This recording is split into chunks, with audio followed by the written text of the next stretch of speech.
వారు ఏంటి ప్రభు కొరకు చెప్పకుండా, లేకపోతే ప్రభు కొరకు ప్రకటించకుండా, ప్రభు కొరకు తెలియచేయకుండా వారు ఉండలేరు. ఏంటి, నేను మా ఇంట్లో ఒక్కదాన్నే యేసు ప్రభుని తెలుసుకున్నాను. నాకు 16 సంవత్సరాలు 10th క్లాస్ చదువుతున్నప్పుడు యేసు ప్రభు కోసం నాకు ఒక యవనస్తుడు చెప్పాడు. నేను అసలు యేసు ప్రభు అంటే పూర్తిగా వ్యతిరేకిని. నేను అసలు యేసు ప్రభు అన్నా, ఇలా ప్రార్థనన్నా, లేకపోతే ఇలా సేవకులన్నా మాకు అసలు ఎంత మాత్రం కూడా నీడ కూడా మనకి పడకూడదు.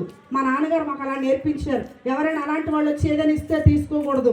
ఏంటి, లేకపోతే వాళ్ళు ఒకవేళ ఎక్కడికైనా రమ్మంటే మనం వెళ్ళకూడదు, వాళ్ళు మన ఇంటి వైపు రానివ్వకూడదని అలాగ మా నాన్నగారు చిన్నప్పటి నుంచి కూడా మాకు చెప్తూ వచ్చారనమాట. ఎందుకంటే మా నాన్న కూడా బాగా ఏంటి లోకపరంగా ఈ లోకంలో ఉండేటువంటి వాటన్నిటిని కూడా చాలా డబ్బు ఖర్చు పెట్టి చాలా రకాలుగా ఆయన ఎంత చెయ్యాలో అంతకంటే ఎక్కువగా చేస్తూ ఉండేవాడు. ఎందుకంటే పేరు కోసం, లేకపోతే చిన్నప్పటి నుంచి వస్తున్నటువంటి ఆ ఆచారాలు సాంప్రదాయాలన్నీ కూడా పాటిస్తూ ఉండేవాడు. బయటికి వెళ్ళారనుకోండి, లోపలికి వచ్చారనుకోండి, అంతా కూడా మంచి రోజా కాదా, వెళ్ళొచ్చా లేదా, ఏంటి ఎవరైనా ఎదురు పడితే కూడా మళ్ళీ ఇంటికి వచ్చేసేవాడు.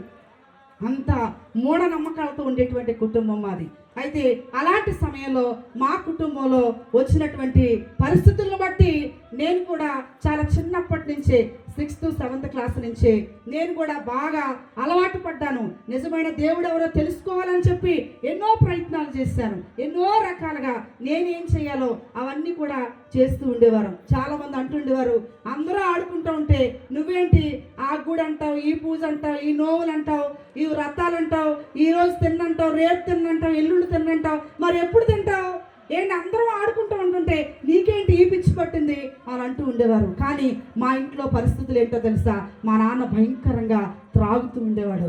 ఏంటి మా అమ్మ మా నాన్నతో పాటుగా తాగిన ఆ వ్యక్తితో కలిసి ఈవిడ కూడా ఏంటి పోట్లాడటం మొదలు పెడతా ఉండేది. మాకేది తక్కువ లేదు, కానీ మా జీవితంలో ఏంటో అర్థం కానిటువంటి మనశ్శాంతి లేనటువంటి పరిస్థితులు. ఏది లేదు అంటే అన్నీ ఉన్నాయి. ఏంటి మాకేది తక్కువ అంటే ఏది తక్కువ లేదు, కానీ మేము వండుతాం కానీ తింటాము లేదు అనేది మాకు తెలిసేది కాదు. ప్రతిరోజు కూడా ఓ భయంకరమైనటువంటి నరకాన్ని రుచి చూసేటువంటి కుటుంబం మాది. ఎందుకో తెలీదు, కారణం తెలియనటువంటి ఆందోళన. ఏంటి డబ్బులు వస్తున్నప్పటికీ కూడా కొన్నిసార్లు మా నాన్నగారు ఏంటి జీవీఎంసీలో కాంట్రాక్టర్ కనుక మరి చాలా బిల్లు అయినప్పుడల్లా కూడా మా ఇంట్లో మా నాన్న డబ్బులు లెక్కడుతూ ఉండేవాడు. కొన్నిసార్లు మాకు ఇస్తే మేము సరిగ్గా లెక్క పెట్టలేకపోయేవాళ్ళం. ఎందుకంటే అంత డబ్బు వచ్చేది, లక్షల మీద వచ్చేది అప్పుడే. కానీ డబ్బు వచ్చినప్పటికీ కూడా మాకు సుఖం ఉండేది కాదు. డబ్బు వస్తుందన్న పేరే తప్ప ఆ తర్వాత ఏమవుతుందో కూడా మాకేమీ అర్థమయ్యేది కాదు.